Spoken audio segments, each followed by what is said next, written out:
బంగ్లాదేశ్ ప్రభుత్వం సంచలన నిర్ణయం తీసుకుంది.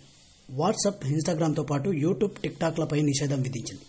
రిజర్వేషన్ విధానాలపై కొనసాగుతున్న హింసాత్మక నిరసనల నేపథ్యంలో ముందస్తు చర్యల్లో భాగంగా ఈ నిర్ణయం తీసుకున్నట్లు తెలుస్తోంది.